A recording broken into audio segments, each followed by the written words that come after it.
la historia de los contratos. Realmente el tema histórico es un tema importante para entender por qué nuestra legislación ha evolucionado de una u otra manera, ¿verdad? O sea, uno al conocer la historia, pues ya entiende cómo es que varias situaciones se han venido o han venido encajando de una manera determinada, ¿verdad? Uno puede conocer cómo es que se ha desarrollado el procedimiento o el proceso que integra una determinada figura jurídica. Fíjense que en el caso de los contratos, al ser una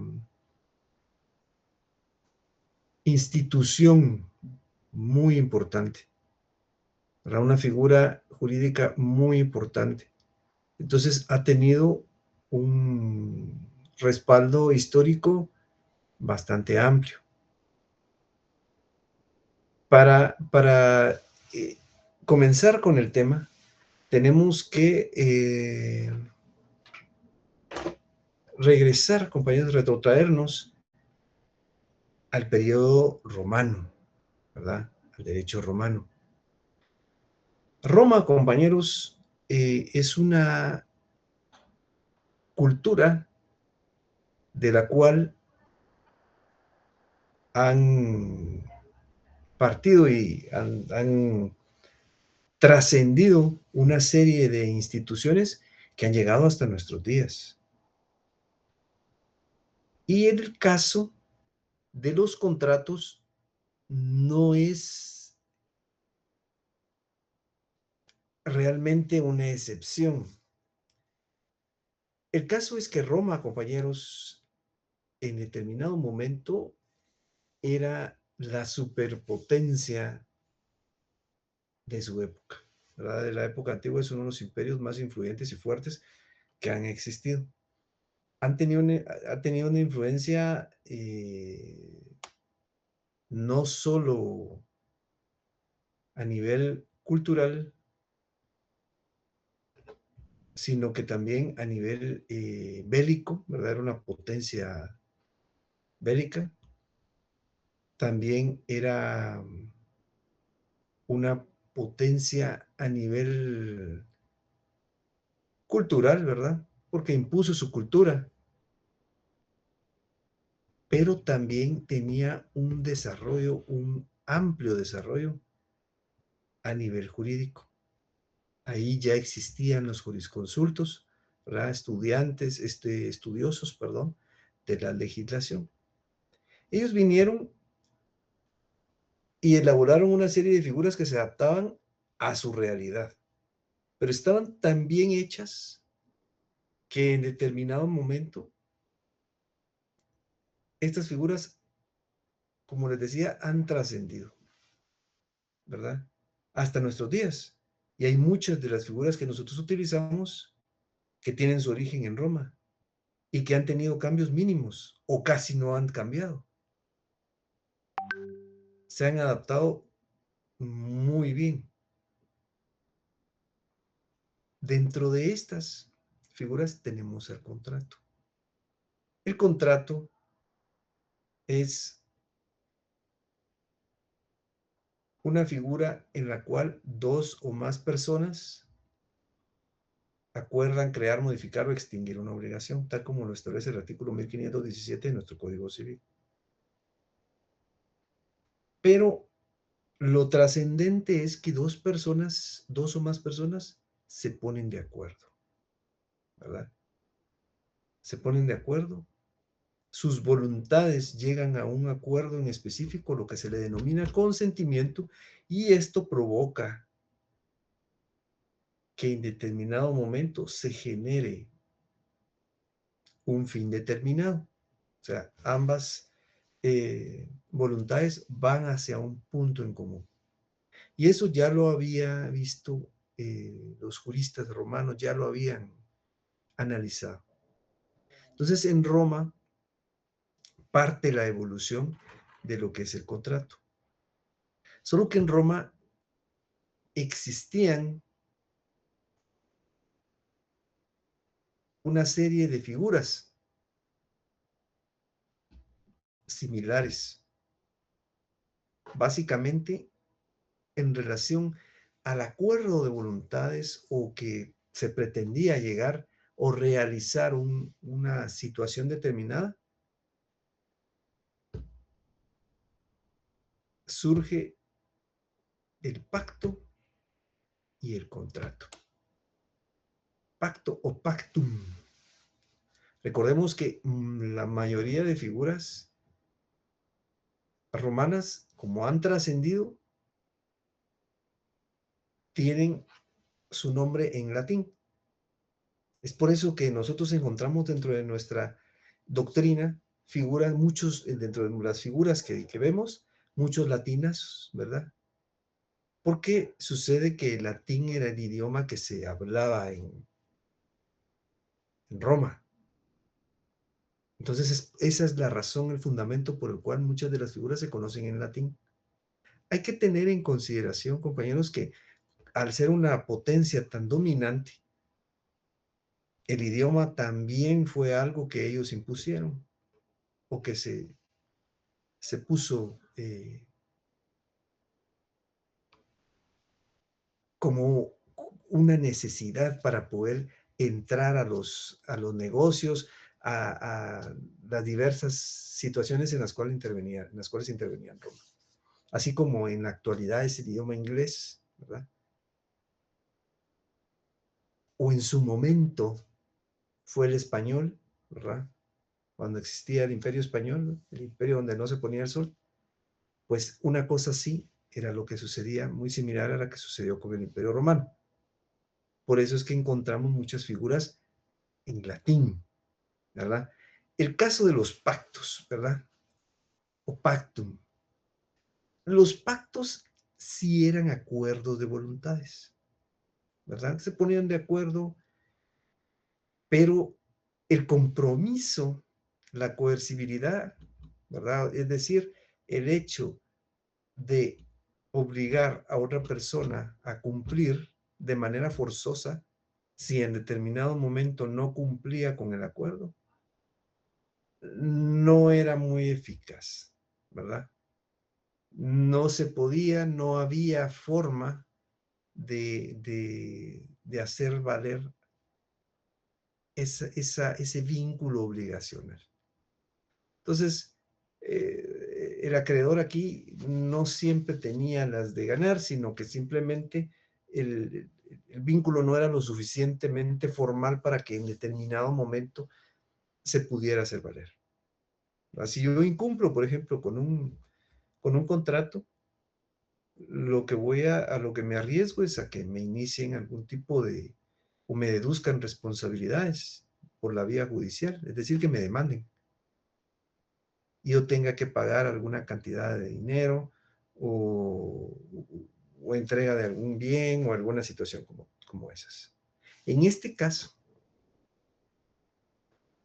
los pactos no brindaban ese respaldo, ¿verdad? No existía esa situación. Pero también surgen, a su vez, el contrato, ¿verdad? Los contratos surgen, que sí producían efectos jurídicos, ¿verdad? Los contratos producían efectos jurídicos, porque aquí el vínculo que sí existía, que se suscitaba entre los otorgantes, ¿verdad? Entre los contratantes, sí podía exigirse. Por ejemplo, yo, como les digo, eh, voy a vender una casa y me pagan el precio, pero no entrego la casa, lo que va a pasar es que me van a demandar y me van a deducir responsabilidades. Esa es la forma forzosa en la que se obliga a una persona a cumplir, ¿verdad? Eso se le denomina coercitividad. Esa forma en la cual se hace cumplir. Existían en ese momento dos tipos de contratos. o realmente era lo que los romanos reconocían, ¿verdad? Estaban los contratos verdaderos, que eran los que tenían el consentimiento expreso, ¿verdad? Llegaban y ambos llegaban a un acuerdo y se obligaban. Y expresamente cada uno decía, bueno, yo me obligo. Y estaban los cuasi contratos. Los cuasi contratos son aquellos en los cuales existía un consentimiento presunto. ¿Qué quiere decir esto? Que se presumía que la persona había otorgado su voluntad o había consentido obligarse. Tenemos figuras nosotros en la actualidad que tienen que ver precisamente con lo que en su momento se conoció como cuasi contratos, ¿verdad? Hay figuras aquí dentro de nuestra propia legislación, ¿verdad? Que se conocen con esa nominación, ¿verdad? Son una evolución de lo que en su momento se conoció como cuasi contratos, porque ahí no existía un consentimiento expreso. Las partes constituían en determinado momento un hecho, una circunstancia determinada y se obligaban.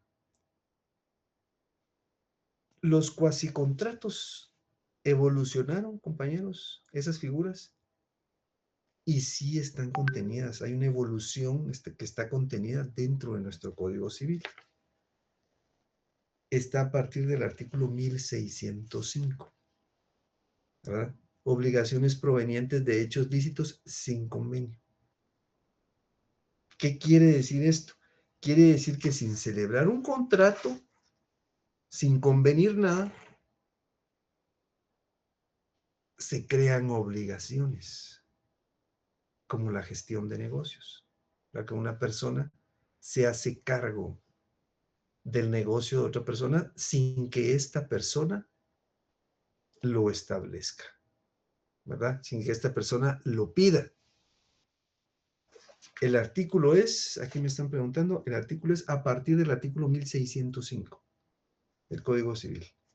Esa es la evolución que se tiene de estos cuasi contratos, donde no había un contrato, pero se generaban obligaciones, ¿verdad? No celebraban no constituían un contrato, pero sí había en determinado momento una obligación que cumplir, ¿verdad? Y tenemos los contratos verdaderos. Los contratos verdaderos es donde existe un consentimiento expreso. Sí, yo me voy a hacer cargo de este negocio, ¿verdad? Y estas son las condiciones y todo. En cambio, en los cuasicontratos no se presentaba esa situación. Entonces, como vemos, ya los romanos en su momento ya planteaban esa situación, ¿verdad? El contrato como tal y cuando se generaban obligaciones sin que existieran contratos. Veamos, compañeros, la siguiente diapositiva. Fíjense, compañeros, que hay grandes ramas o franjas dentro de la historia, ¿verdad? Hay etapas. Tenemos la edad antigua o primigenia, ¿verdad? A la cual corresponde el hecho de que se presenten en determinado momento ciertas circunstancias que dan origen a otras, es decir, lo más antiguo. Dentro de eso tenemos a los romanos, ¿verdad? Y de la etapa romana surge otra etapa, surge el cristianismo, ¿verdad, compañeros? Recordemos que en determinado momento es en Roma cuando al final de tanta persecución la religión se constituye como la religión oficial, o sea, la religión católica se constituye como la religión oficial, ¿verdad? Es el emperador Constantino el que la reconoce como la religión oficial. Y eso, compañeros, es un punto importante, porque lo que sucede, a pesar de que es una cuestión religiosa, pero sí influye en los procesos jurídicos o históricos jurídicos, porque de esa manera la religión empieza a tener una influencia muy fuerte. Pero dentro de la religión cristiana surge el paradigma del amor, ¿verdad? Que debe de tratarse al prójimo como a sí mismo. Y también aparecen una serie de situaciones éticas que deben desarrollarse dentro del desarrollo, dentro del actuar de las personas. Y por supuesto, dentro del actuar de las personas que contratan, ¿verdad? Dentro de los contratantes, dentro de las personas que están constituyendo un contrato, se ven afectadas por esta situación. Deben de manejarse con ética. Y no deben de ser tan positivistas, es decir, tan apegadas a la ley, estrictamente, ¿verdad? Es lo que se conoce como strictus juris, de forma tan apegada a la legislación, sino tiene que haber eh, un respaldo en el cual las cuestiones sean éticas, ¿verdad? Sí, hay que confiar en la otra persona. Y aparece una figura que se conoce como buena fe, y está actuando de buena fe. El problema es que de buena fe no siempre se llega a un buen puerto. Y entonces hay algunas situaciones en las cuales no se ha dado una situación en la cual las personas que comparecen en el contrato actúen de buena fe. Sí, mire, de buena fe, yo le voy a pagar esto por el objeto que usted me está vendiendo. Se lo voy a pagar dentro de un mes. Cuando se trata de ubicar a la persona, ya no está. Por ponerles un ejemplo. Y en determinado momento se confió en la buena fe. La buena fe, compañeros, es una figura que a la fecha ha trascendido. A la fecha todavía se utiliza y se utiliza en nuestra legislación, específicamente en la legislación comercial, en el derecho de comercio. Y se utiliza ahí porque es menester que los procesos comerciales sean más celéricos, ¿verdad? Para que el comercio camine un poco más rápido o genere utilidades. Pues muchas veces depende de la celeridad de los procesos comerciales. Entonces, por eso es que se utiliza todavía ahí. Pero vemos cómo surge la buena fe ¿verdad? Como un elemento más en los contratos. Resulta, compañeros, que el Imperio Romano, ¿verdad? Fue en un momento imperio, en otros momentos fue república, termina por caer, ¿verdad? Entonces surge lo que se conoce como la Edad Media. La Edad Media es un periodo de 1000 años, compañeros, de 10 siglos. Para algunos historiadores comienza con la caída del Imperio Romano y termina con el descubrimiento de América. Dentro de la Edad Media surgen una serie de situaciones que para muchos estudiosos se le conoce como la Edad Oscura o la Edad del Oscurantismo, donde no hubo muchos avances en la humanidad. De hecho, muchas personas empiezan a migrar de la ciudad a los campos. Existen grandes terratenientes que tienen extensiones de tierra muy grandes, en las cuales pues las trabajan y llegan las personas a trabajarlas y así se constituye lo que se denomina feudo, ¿verdad? También se conoce como la época feudal. Pero a pesar de esta situación, sí en varios lugares hay avances de tipo jurídico, ¿verdad? A pesar de que para muchos esta época, en lugar de que la humanidad avanzara, tuvo un retroceso. Aquí, dentro de la Edad Media, surgen unas figuras que se les conocen como glosadores. Posteriormente surgen unos similares que se denominan posglosadores. ¿Pero qué son los glosadores?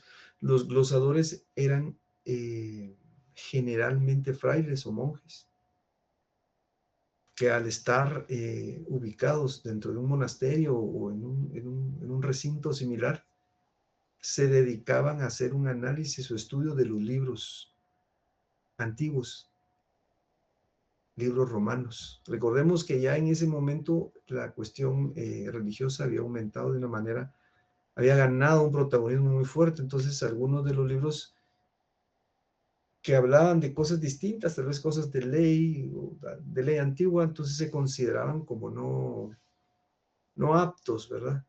Entonces ellos se dedicaron a hacer los análisis, a hacer esos señalamientos o estudios del código, perdón, de los libros, obteniendo las figuras importantes. Es por eso que lograron hacer esa transición las figuras o las instituciones romanas hasta nuestros días. Es por estos estudiosos, ¿verdad? Los glosadores. También se le conoce con el nombre de posglosadores. Pues dentro de la Edad Media hay un episodio interesante que se presenta en la península ibérica. Recordemos que en ese momento, donde hoy está ubicado España, existían varios reinos. Todavía no existía España como tal. Estaba el reino de Navarra, el reino de León, el reino de Castilla, entre otros. Entonces, en el reino de Castilla, el rey Alfonso X saca una codificación de las normas, ¿verdad? Que se le conoce como las 7 partidas. Las 7 partidas del rey Alfonso X. Lo hace con el ánimo de poder regular la situación cotidiana dentro de su reino, ¿verdad? Recordemos que el comercio y el intercambio de bienes y servicios es algo tan antiguo como la humanidad misma, pero eso necesita estar regulado. Entonces él viene y codifica la normativa, es decir, emite un código. Realmente se le conoce como las 7 partidas, pero es un código, ¿verdad? Y la quinta partida es la que hace referencia precisamente a los actos y contratos.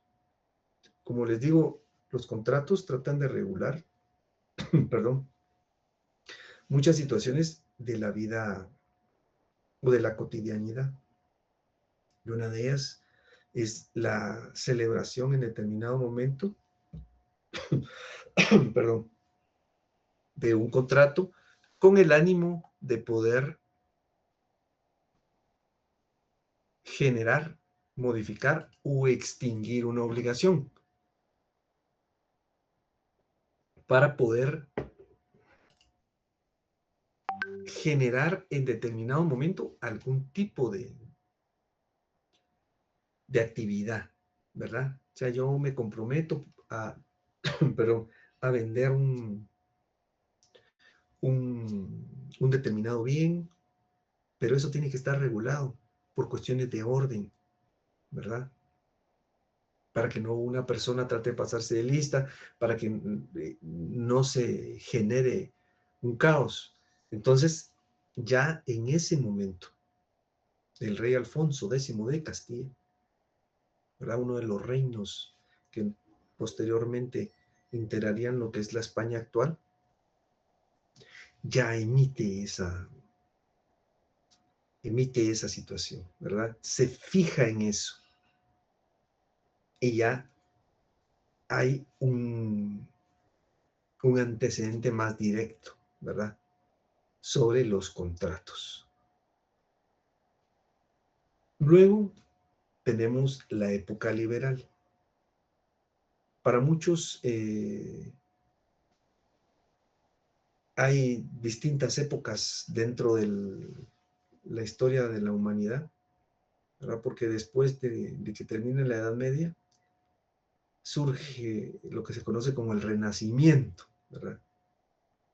Y ya hay avances muy grandes en literatura, científicos.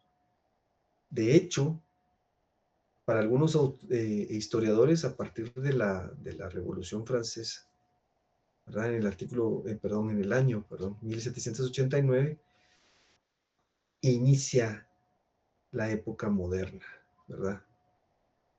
Entonces, para luego llegar hasta nuestros días, que se le conoce como la época contemporánea, pero hay varios autores que no están de acuerdo con esa situación, porque para algunos ya en la actualidad se le conoce como la época de la información, pero eso es algo que todavía está en análisis. Regresando al tema, en la época liberal, cuando se suscita la Revolución Francesa, ahí hay una particularidad, hay algo muy interesante, ¿verdad? Ahí se presenta 3 postulados, ¿verdad? Que parten de la Declaración de los Derechos del Hombre y del Ciudadano. Se empiezan a reconocer los derechos esenciales, ¿verdad? Derechos humanos. Entonces, surgen los postulados de libertad, igualdad y fraternidad, con los que está ya la Revolución Francesa, estableciendo esos postulados, ¿verdad? La libertad, la igualdad. Con la igualdad surgen la Declaración de Derechos del Hombre.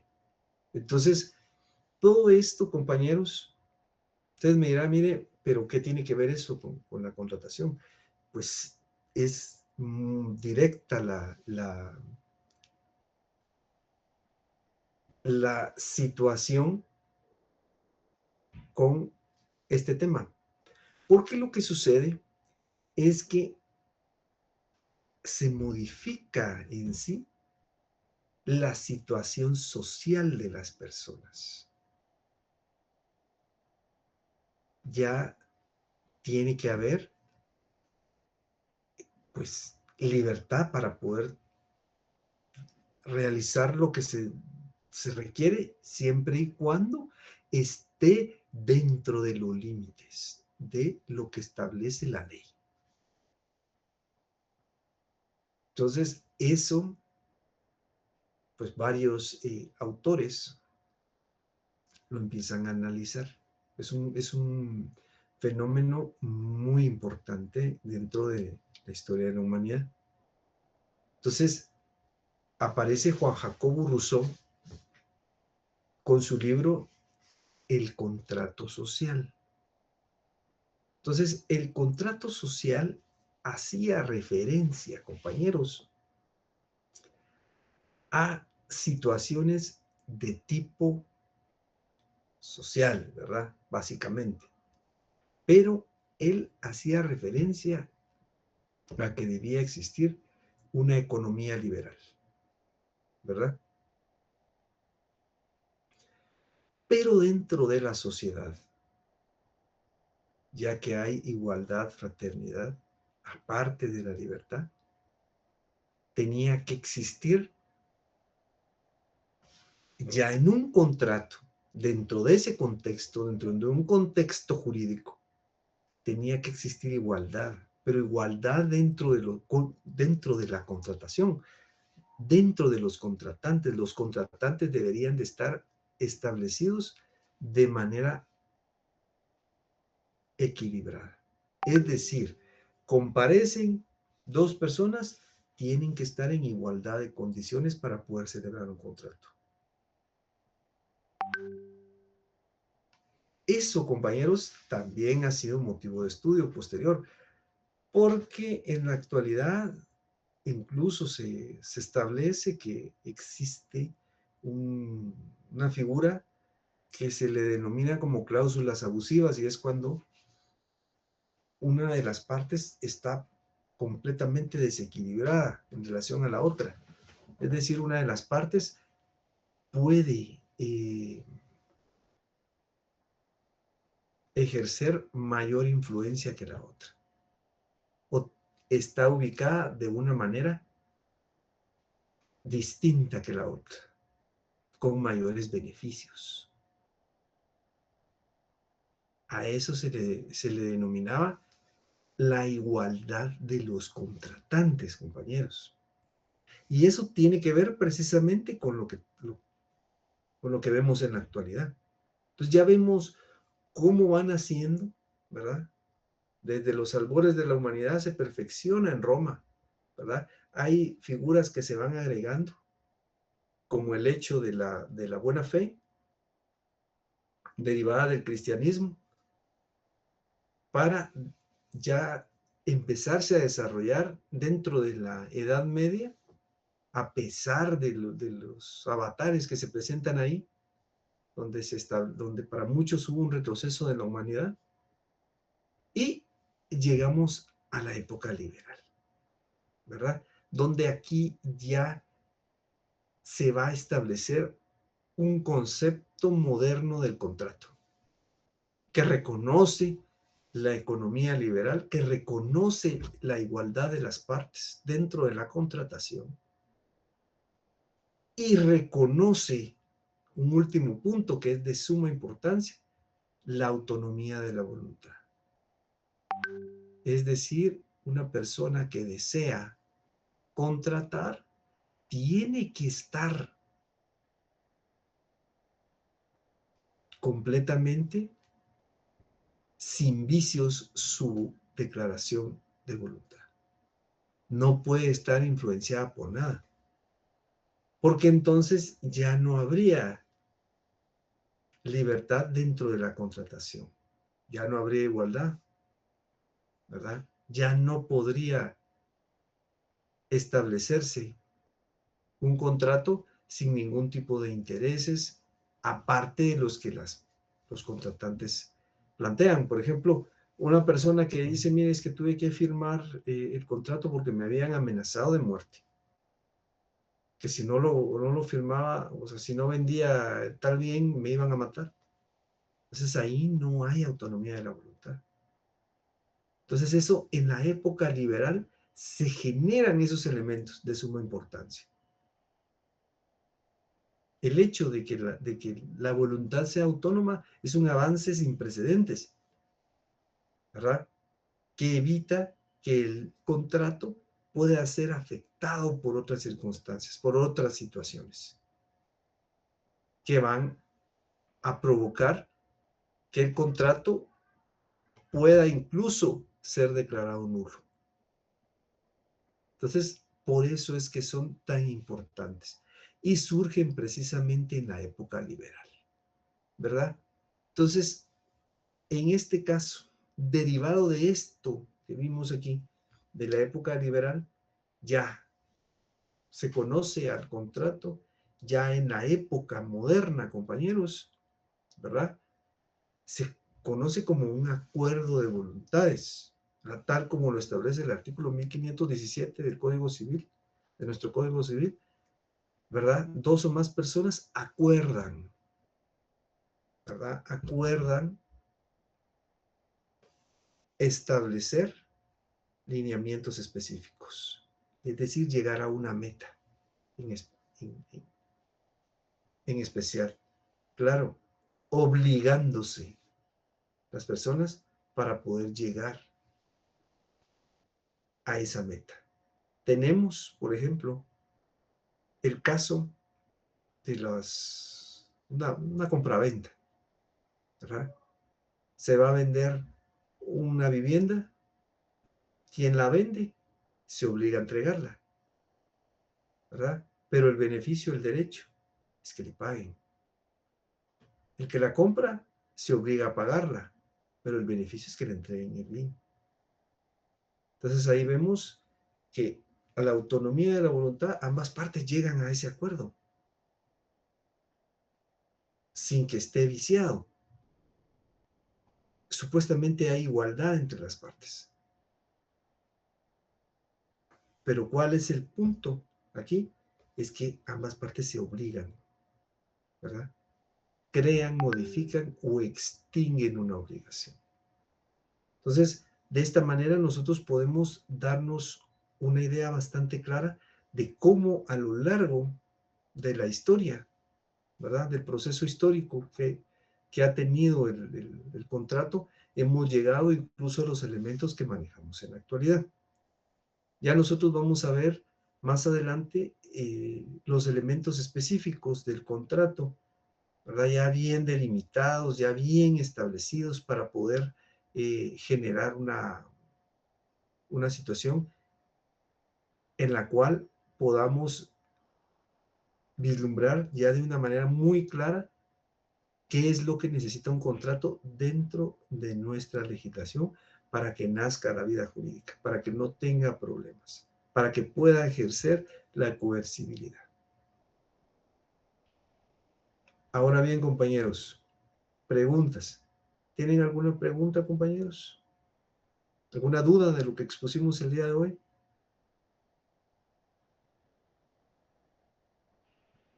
No, leí que está todo claro. Muy bien, compañeros. Entonces, yo dejaría la clase del día de hoy hasta aquí y nos veríamos el próximo día martes a partir de las 6:30, perdón, a partir de las 5:30. Compañeros, la economía liberal, compañeros, me preguntan aquí, la economía liberal es cuando hay cierta libertad en la oferta y la demanda, ¿verdad? Para que la economía pueda crecer. Entonces, se plantea de esa manera ya dentro de la época liberal, ya cuando existen los postulados de libertad, fraternidad e igualdad. Entonces ya por eso surge una economía en la cual pueda regirse por la oferta y la demanda y no esté subyugada a un ente externo, ¿verdad, compañeros? A eso es a lo que se refiere.